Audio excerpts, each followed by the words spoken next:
আমি ব্যবসায়ী ছিলাম, অনেক শ্রমিক ভাড়া করে একদিন একটা কাজ করালাম। সব শ্রমিকের টাকা দিয়ে দিলাম। এক শ্রমিক টাকা না নিয়ে ভাগলপুর কই যে গেছে নিজেও জানি না। ওর টাকা আমার কাছে রয়ে গেল। এই শ্রমিককে আর টাকাটা বুঝাই দিতে পারি নাই। এই টাকা দিয়ে আমি কয়েকটা ছাগল কিনলাম। এই ছাগলগুলো বাচ্চা দিল, ওগুলো বাচ্চা দিল, ওগুলো বাচ্চা দিল, দিতে দিতে বিশাল ছাগলের ডেইরি ফার্ম করে ফেললাম তার ওই টাকা দিয়ে।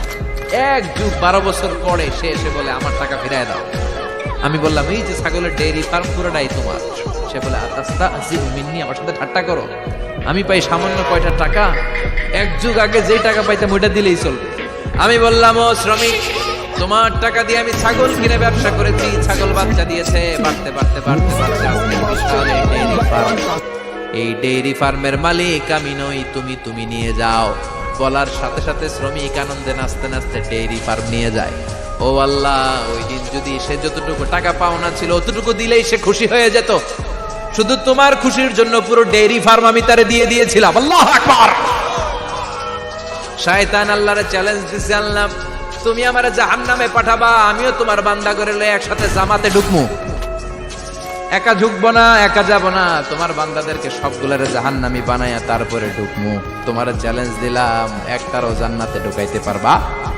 আল্লাহকে তুই আমার চ্যালেঞ্জ দিলি? আমি তো সব রাজার বড় রাজা, মহারাজা।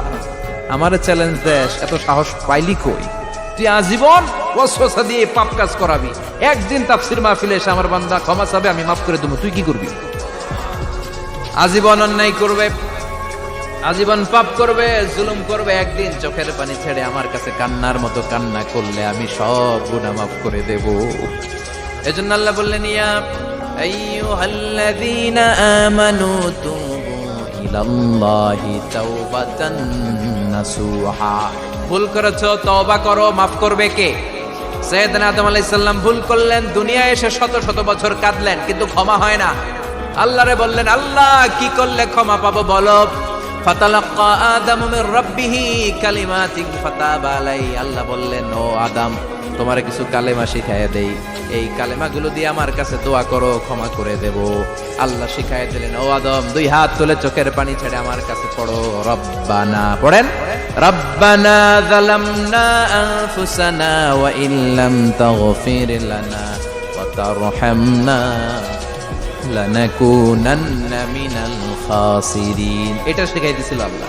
আল্লাহ, আমি জুলুম করেছি, অন্যায় করেছি, ভুল করেছি, পাপ করেছি, তুমি যদি ক্ষমা না করো, ক্ষমা করার কেউ নাই, ঠিক কি না? আমরাও পাপ করলে এই দোয়াটা পড়ার দরকার আছে না নাই? 5টা শর্ত সাপেক্ষে আমাদের তওবা কবুল করবে কে? তওবা কবুল হওয়ার কিছু শর্ত আছে 5টা। কয়টা?